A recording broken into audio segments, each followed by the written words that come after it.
Today's topic is biological oxidation. What is biological oxidation? So before going into the topic, we should know about the transfer of energy during chemical reactions. Energy is required to maintain the structure and function of living cells. Where is the energy derived from? This energy is derived from oxidation of carbohydrates, lipids and protein in diet. நம்மளோட டயட்ல எடுத்துக்கிற carbohydrates, proteins, lipids இதெல்லாம் oxidise ஆகும்போது, அதாவது கெட்டபலைஸ் ஆகும்போது we are obtaining energy. அந்த energy என்ன ஃபார்ம்ல நாம கன்வெர்ட் பண்ணிக்கிறோம் பாத்தீங்கன்னா, it is converted into the form of ATP. ATP is the energy currency of living cells. So ஒவ்வொரு dietary componentம் எவ்வளவு amount of kilocalories release பண்ணுதுன்னு பார்க்கும்போது, each gram of carbohydrate will be releasing upon 4 kilocalories on oxidation, and proteins will be releasing nearly 5 kilocalories, and each gram of fat will be providing 9 kilocalories of energy. What is bioenergetics? Bioenergetics are biochemical thermodynamics. Is a study of energy changes accompanying biochemical reaction. ஒரு biochemical reaction நடக்கும்போது என்ன மாதிரியான energy changes இருக்கும் அப்படிங்கறத study பண்ற topic தான் bioenergetics or biochemical thermodynamics. So it is going to explain us how the energy is going to be transferred and utilized in a particular chemical reaction. ஒரு biochemical reaction போது energy எந்த அளவுக்கு transfer ஆகுது, எந்த அளவுக்கு utilise ஆகுது அப்படிங்கறத நாம ஸ்டடி பண்றதுதான் பயோஎனர்ஜெட்டிக்ஸ். மெக்கானிசம் ஆஃப் கெமிக்கல் ரியாக்ஷனை நாம இங்க ஸ்டடி பண்ண போறது இல்ல. மெக்கானிசம் நம்ம ஸ்டடி பண்ணினோம்னா that is called as kinetics. நாம இங்க என்ன பண்ண போறோம்னா, எந்த அளவுக்கு எனர்ஜி டிரான்ஸ்ஃபர் ஆகுது ஒரு ரியாக்ஷன் போது, how much of energy is going to be transferred from the reactant to the product, and how much of energy is going to be obtained, நமக்கு எவ்வளவு எனர்ஜி கிடைக்க போகுது, and how we are going to utilize that energy அப்படிங்கறதுலாம் தான் நம்ம bioenergeticsல study பண்றோம். What is free energy? The energy actually available to do work is known as free energy. ஒரு work நாம carry out பண்றதுக்கு, ஒரு work carry out பண்ணா எவ்வளவு எனர்ஜியை நம்ம யூட்டிலைஸ் பண்றோமோ that is called as free energy. So எப்பயுமே நம்ம thermodynamicsல free energy-ய G அப்படிங்கிற நேம்ல தான் ரெப்ரசன்ட் பண்ணுவோம். that is delta G is change in free energy. Delta G is called as Gibbs free energy. So இந்த Gibbs free energy-ய யார் first it is named after the scientist who has discovered this free energy in 1876. This was actually first discovered by Josiah Willard கிப். இவர்தான் first என்ன பண்ணாரு, 1876ல free எனர்ஜிங்கிற டேர்மை introduce பண்ணி, ஒவ்வொரு chemical reactions நடக்கும் போதும் ரியாக்டன்ட் ப்ராடக்டா கன்வெர்ட் ஆகும். அப்ப எனர்ஜி லிபரேட் ஆகலாம், இல்லனா சில ரியாக்ஷன்ஸ்ல எனர்ஜி யூட்டிலைஸ் ஆகலாம் அப்படிங்கறத ஃபர்ஸ்ட் ஃபைண்ட் அவுட் பண்ணவர் Josiah Willard keep in 1876. That's why it is named as Gibbs free energy and given a one letter code called G. So delta G அப்படினா change in free energy.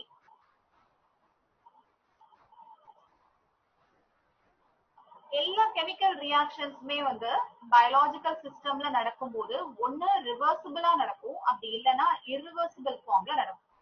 You know well that some of the biochemical reactions are reversible in nature and some of the biochemical reactions are irreversible in nature.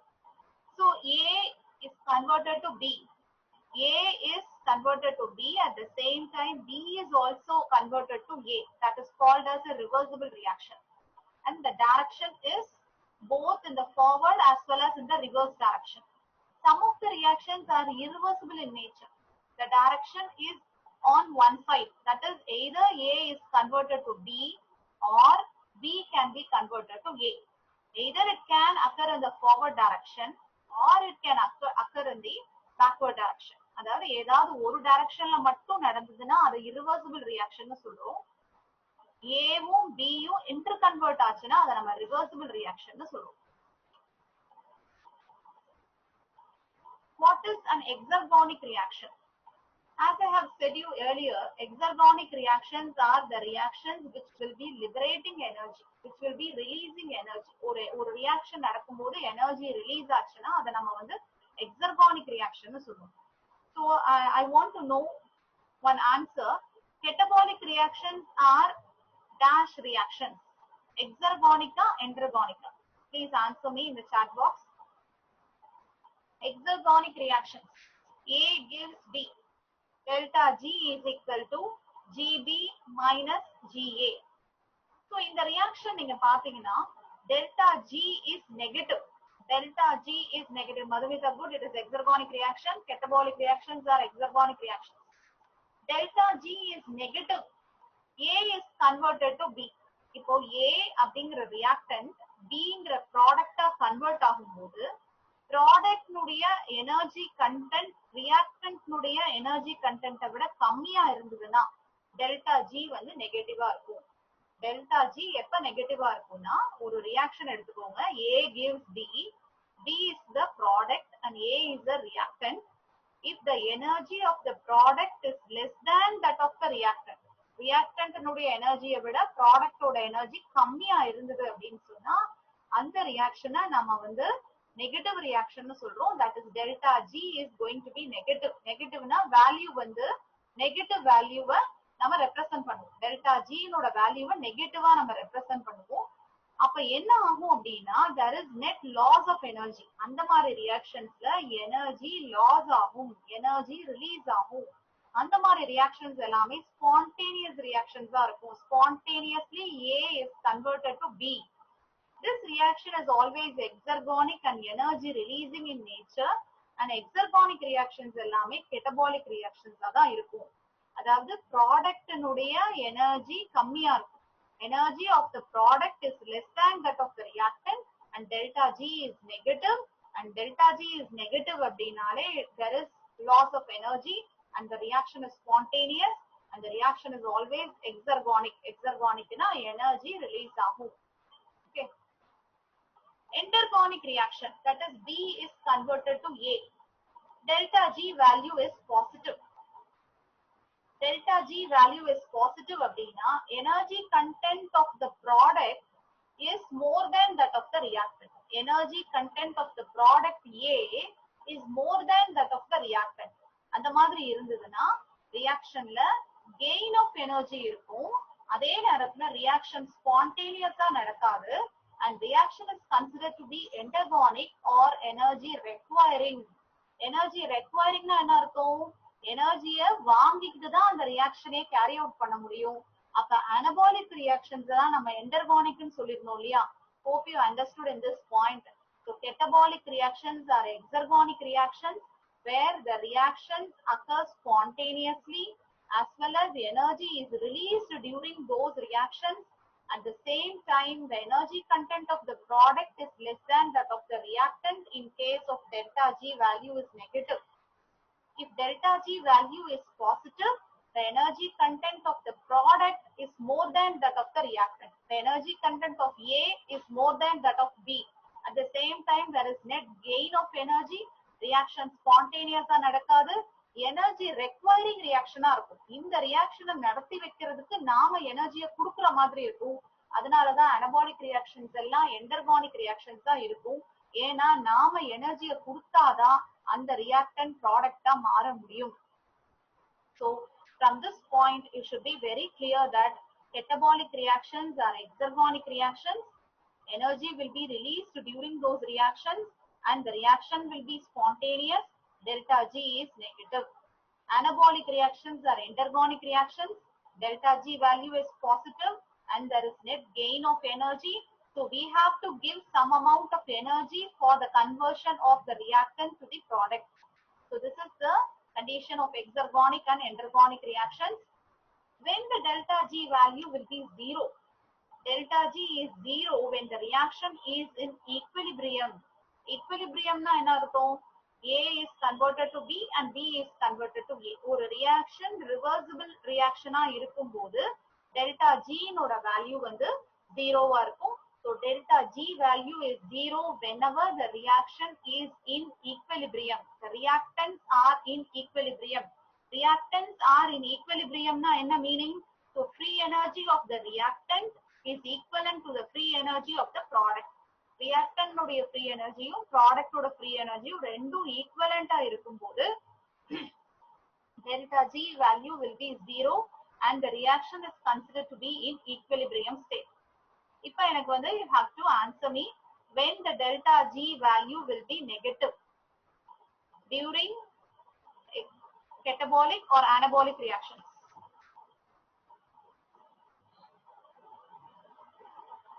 Next we move on to high energy compounds.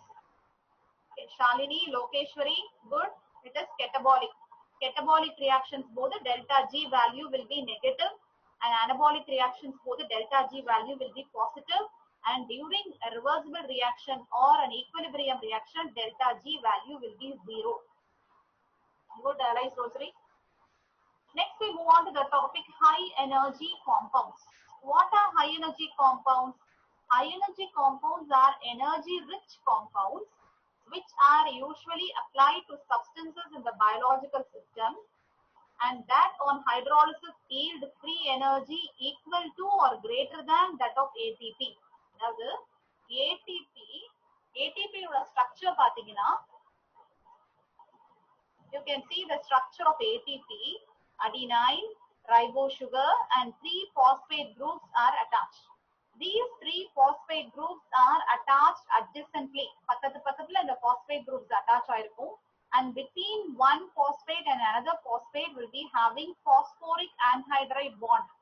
இப்போ இந்த phosphoric anhydride bond break ஆகும்போது some amount of energy is released. How much of energy in பாத்தீங்கன்னா minus 7.3 kilocalories of energy will be released upon the breakdown of phosphoric anhydride bond.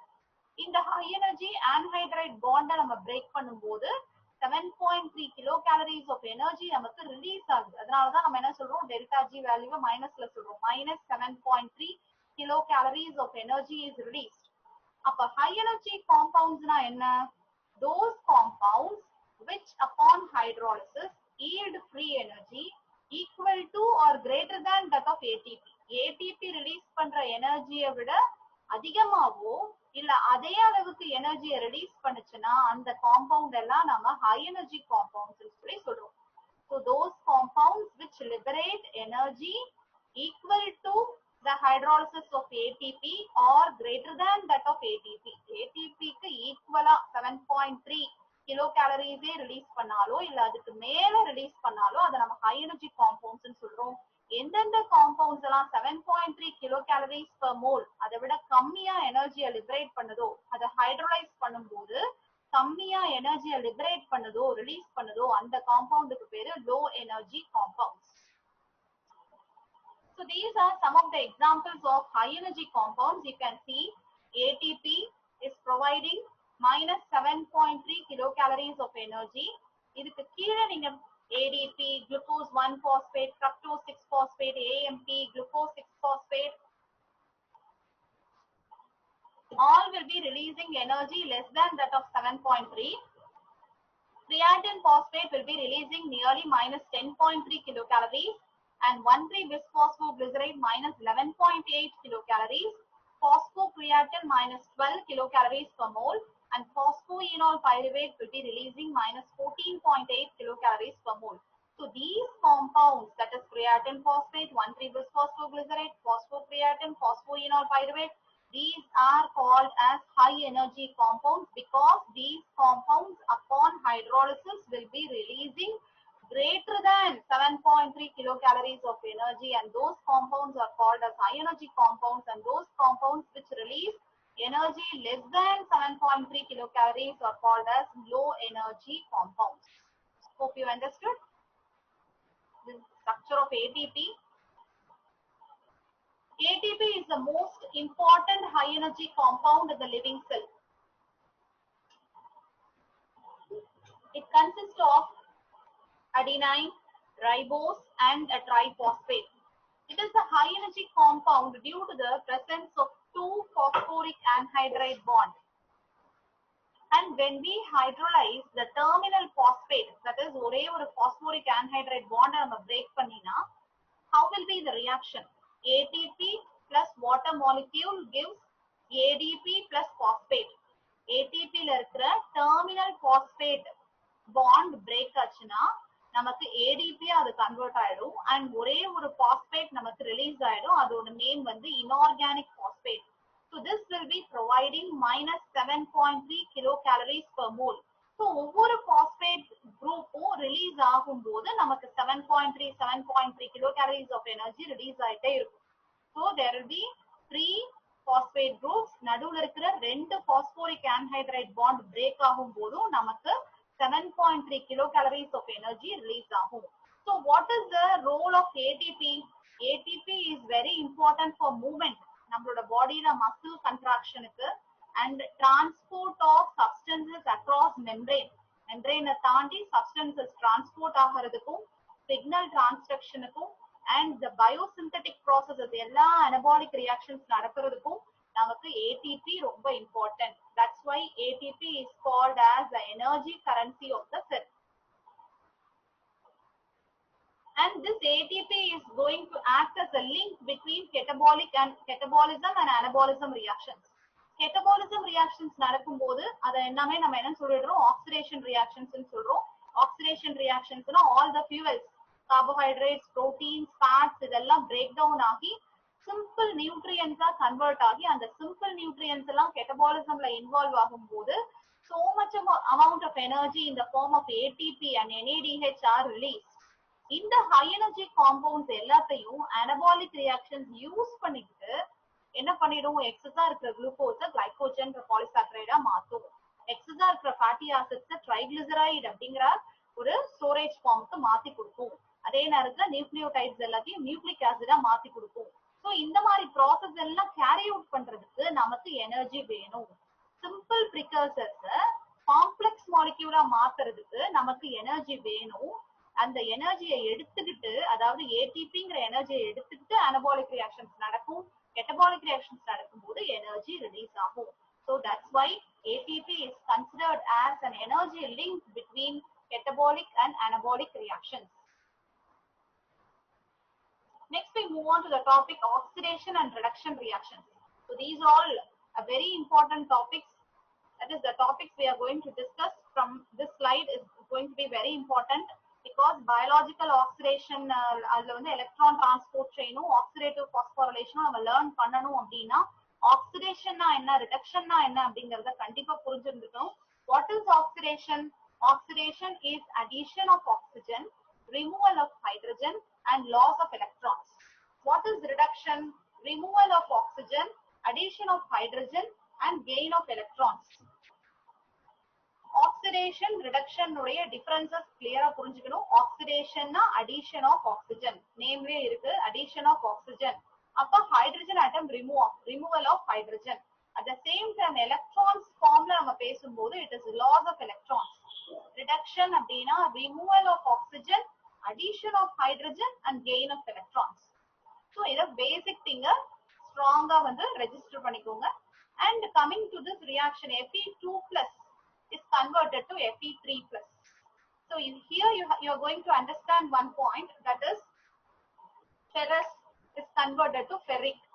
Fe2+ Fe3+ convert ஆகுதுன்னா first you have to understand one point, that is 2+ அப்படினா it is 2 electrons deficit ன்னு அர்த்தம். 2 electron deficit இருக்குன்னு அர்த்தம். Fe2+ Fe3+ convert ஆகுதுன்னா it is deficient of 3 electrons ன்னு அர்த்தம். ஏற்கனவே 2 electrons deficient இருக்கு. இப்ப Fe3+ convert ஆச்சுன்னா 3 electrons deficient இருக்குன்னு அர்த்தம். அப்ப ஒரு electron இங்க loss ஆயிருக்கு. Loss ஆயிருக்குன்னா அப்ப என்ன meaning? It is oxidation. Fe2+ is oxidized to Fe3+ by the loss of an electron. Okay, Fe3+ is converted to Fe2+. அப்ப Fe3+ எப்ப Fe2+ மாற முடியும்? ஒரு எலக்ட்ரானை வாங்கிக்கிட்டா, ஒரு எலக்ட்ரானை அக்செப்ட் பண்ணிக்கிட்டா it is deficient of 2 electrons. Fe3+ அதாவது 3 எலக்ட்ரான் டெஃபிஷியன்ட்டா இருந்தது, இப்ப 2 எலக்ட்ரான் தான் டெஃபிஷியன்ட்டா இருக்கும். அப்ப ஒரு எலக்ட்ரானை வாங்கினதுனால அது Fe2+ மாறி இருக்கு. So there is gain of electron அப்படிங்கிறதுனால Fe3 plus is reduced to Fe2 plus. Fe2 plus is oxidized to Fe3 plus. Hope you understand this point. This is very important. Electron transport chain la nama இந்த particular reaction அடிக்கடி discuss பண்ண வேண்டியது வரும். First புரிஞ்சுக்கோங்க, Fe2 plus அப்படினா it is deficient of 2 electrons. Fe3 plus na it is deficient of 3 electrons. அப்ப Fe2 plus Fe3 plus convert ஆனா ஒரு எலக்ட்ரான் அதுல லாஸ் ஆகுதுன்னு அர்த்தம். அப்ப அது oxidation reaction. Fe3 plus Fe2 plus convert ஆகுதுன்னா it is going to gain one electron. It is going to gain one electron. So it is called as reduction reaction. The electron lost in the oxidation is accepted by an acceptor which is said to be reduced. இப்ப இங்க இருந்த Fe2 plus ல இருந்து Fe3 plus வந்து convert ஆகும்போது one electron is going to be released. ஒரு electron வந்து loss ஆகுது and that is going to be accepted by an acceptor. ஒரு acceptor அதை accept பண்ணிக்கிச்சுன்னா அது reduce ஆகுதுன்னு அர்த்தம். Okay.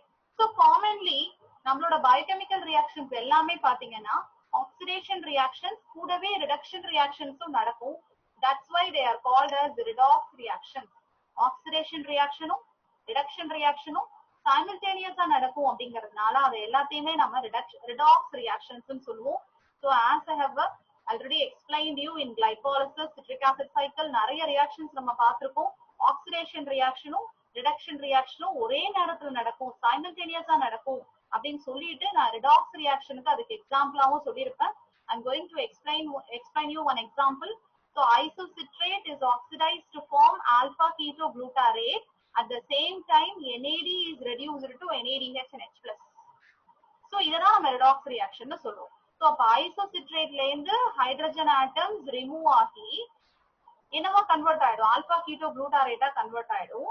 At the same time isocitrate ல இருந்து ரிலீஸ் ஆன அந்த hydrogen atoms NADங்கிற coenzyme அக்செப்ட் பண்ணிக்கிட்டு, அதுதான் acceptor, அக்செப்ட் பண்ணிக்கிட்டு NADH and H+ அது ரெடியூஸ் ஆயிடும். So an oxidation reaction is always accompanied by a reduction reaction in biochemical reactions. நம்மளோட biological reactionsல mostly oxidation reactionum reduction reactionum simultaneous-ஆ நடக்கிறதுனால we are calling it as redox reaction. And enzymes involved in oxidation and reduction reactions, usually they are called as oxidoreductases. நம்மளுடைய oxidation reduction reactionsல involve ஆகிற enzymes நம்ம காமனா oxidoreductases ன்னு சொல்லுவோம். And we are going to include 4 different classifications under that: oxidases, dehydrogenases, hydroperoxidases, oxygenases. So there are 4 different class of enzymes involved in oxidoreductases: oxidases, dehydrogenases, hydroperoxidases, oxygenases. So what is the role of oxidases? Oxidases உடைய role என்ன அப்படின்னு பாத்தீங்கன்னா, there is involvement of oxygen. Oxygen ஓட involvement இருக்கும், ஆனா டைரக்டா இருக்காது. அதை என்ன பண்ணிடும்னா, ஆக்சிஜன் வந்து ஒரு ஹைட்ரஜன் அக்செப்டாரா இங்க இருக்கும். இந்த பர்டிகுலர் ரியாக்ஷனை பொறுத்த வரைக்கும் oxygen is going to be involved as an hydrogen acceptor. ஒரு ஹைட்ரஜனை அக்செப்ட் பண்ணக்கூடிய வேலையை தான் வந்து ஆக்சிடேசஸ்ல ஆக்சிஜன் ப்ளே பண்ணும். அந்த மாதிரி ஹைட்ரஜனை அக்செப்ட் பண்ணிட்டு it will be converted either to water or to hydrogen peroxide. AH2, A is a substrate. A is a substrate which is now present in the reduced form. AH2 அப்படிங்கிற இந்த reduced formல இந்த hydrogen equivalents release ஆகி that will be accepted by half molecule of oxygen to form a molecule of water, or else this reduced form of substrate will be giving this hydrogen equivalents to oxygen molecule to form hydrogen peroxide. H2O2 is called as hydrogen peroxide. So very good example of oxidase is cytochrome oxidase. This cytochrome oxidase is a terminal enzyme of electron transport chain. Electron transport chain la final participate பண்ணக்கூடிய enzyme வந்து cytochrome oxidase. This is a very good example of oxidases. Dehydrogenases, namely தெரியுது, hydrogen atoms are going to be removed. ஆனா இந்த dehydrogenases mostly எப்படி தன்னோட ரோலை play பண்ணும் பாத்தீங்கன்னா, ஒரு ஆக்சிடேஷன் ரிடக்ஷன் ரியாக்ஷனா தான் தன்னுடைய ரோலை ப்ளே பண்ணும். AH2 is a reduced form of the substrate. இதுல இருந்து hydrogen equivalents remove ஆகி it will be given to a carrier which is present in the oxidized form. Oxidised ஃபார்ம்ல இருக்கிற கேரியர் அந்த ஹைட்ரஜன் ஈக்குவலன்ஸ் வாங்கிக்கிட்டு ரெடியூஸ்டு ஃபார்முக்கு convert ஆயிடும் and reduced formல இருக்கிற அந்த hydrogen equivalents will be given to the next substrate which is present in the oxidized form. Here B is the next substrate. So B will be accepting the hydrogen atoms from the electron carrier. So B அதை வாங்கிட்டு B reduced formக்கு convert ஆகிறதா நம்ம dehydrogenasis உடைய role சொல்றோம். I'm explaining you again. A is a substrate which is present in the reduced form and the reduced form of the substrate will be oxidized form A. ஏங்கிற அந்த oxidised pharma அது convert ஆகும்போது இந்த hydrogen ஆட்டம்ஸை யாருக்கு கொடுத்துருவோம்னா ஒரு கேரியருக்கு கொடுத்துரும். அந்த carrier யாரா இருக்கலாம்னு பாத்தீங்கன்னா NAD-ஆ இருக்கலாம், FMN-ஆ இருக்கலாம், FAD-ஆ இருக்கலாம். இந்த மாதிரி ஏதாவது ஒரு கேரியர் அந்த ஹைட்ரஜனை வாங்கிக்கிட்டு ரெடியூஸ்டு ஃபார்முக்கு மாறிடும். அதாவது NADH and H+ ஆவோ, FADH2 ஆவோ, FMNH2 ஆவோ அது மாறிடும்.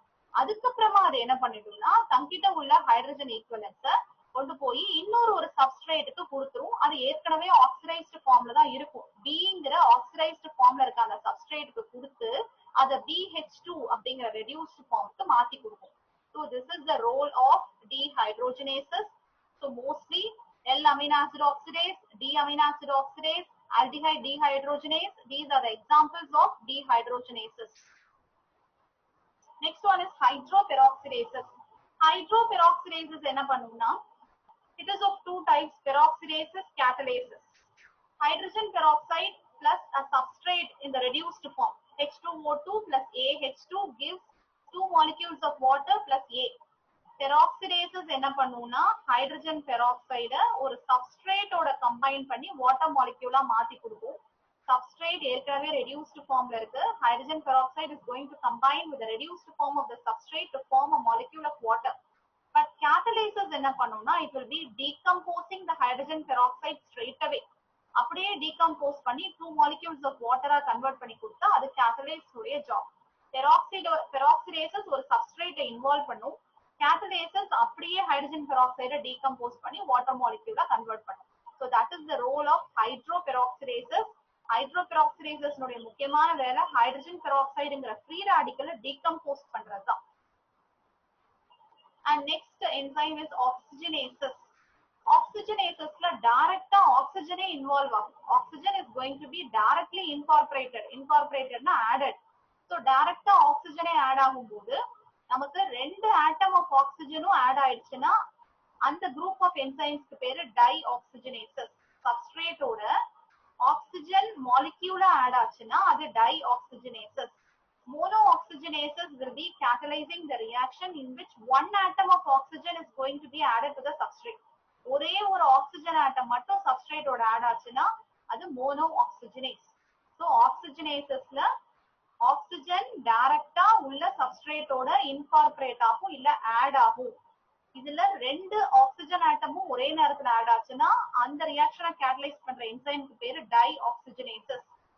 ஒரே ஒரு ஆக்சிஜன் ஆட்டம் மட்டும் ஆட் ஆச்சுன்னா அது வந்து monooxygenasis. Okay, so redox reactions will be having so many electron carriers to participate. So electron carrier எல்லாம் நம்ம ஏன் பார்க்கிறோம் அப்படின்னா electron transport chain ஒரு simple step கிடையாது. So substrateல இருந்து அந்த hydrogen equivalents வாங்கி ஒரு electron carrier-ஆ அதை transfer பண்ணினதுக்கு அப்புறமா கடைசியா அது யார்கிட்ட போகும்னா அந்த ஹைட்ரஜன் ஈக்குவலன்ட் ஆக்சிஜன் மாலிக்யூலோட கம்பைன் ஆகி வாட்டரை ஃபார்ம் பண்ணணும்.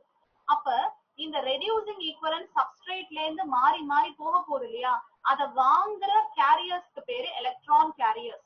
அந்த மாதிரியான எலக்ட்ரான் கேரியர்ஸ் எல்லாம் என்னென்ன, எதெல்லாம் எலக்ட்ரான் டிரான்ஸ்போர்ட் செயின்ல பார்ட்டிசிபேட் பண்ண போகுது அப்படிங்கறத நாம டிஸ்கஸ் பண்ண போறோம். ஸோ ஜஸ்ட் அப்படியே கோ த்ரூ பண்ணுங்க. NAD is going to be an electron carrier. FAD, FMN are going to be the electron carrier, and how the electrons are going to be transferred. And iron sulfur proteins are the next electron carriers. Ubiquinone is the next electron carrier, and lastly cytochromes. Cytochromes la different types of cytochromes irukku. Cytochrome B, C1, A, A3 இந்த மாதிரியான different cytochromes nuடைய help oda electrons will be carried from the substrate to the oxygen to form a molecule of water. So so ஒவ்வொரு electron கேரியரா அது மாறி மாறி போகும்போது ஒரு proton கிரேடியண்ட்டை create பண்ணி அந்த புரோட்டான் கிரேடியண்டோட ஹெல்ப்போட ஏடிபி சிந்தேஸ்ங்கிற என்சைம் ஏடிபிஸ நமக்கு சிந்தசைஸ் பண்ணி கொடுக்கும். That is the ultimate role of electron transport chain. So electron transport chain மைட்டோகாண்ட்ரியானுடைய இன்னர் மைட்டோகாண்ட்ரியல் மெம்பரேன்ல இருக்கிற எலக்ட்ரான் டிரான்ஸ்போர்ட் பார்ட்டிகல்ஸை யூஸ் பண்ணிட்டு கேரி அவுட் பண்ண போகுது. அப்ப அந்த எலக்ட்ரான் டிரான்ஸ்போர்ட் பார்ட்டிகல்ஸ்ல என்ன மாதிரியான காம்ப்ளெக்ஸஸ் இன்வால்வ் ஆக போகுது, என்ன மாதிரியான எலக்ட்ரான் கேரியர்ஸ் இன்வால்வ் ஆக போகுதுங்கிறதுக்கான ஒரு இனிஷியல் கிளாஸ் தான் நம்ம வந்து we have discussed till now. So rest of the things will be discussing in the next class.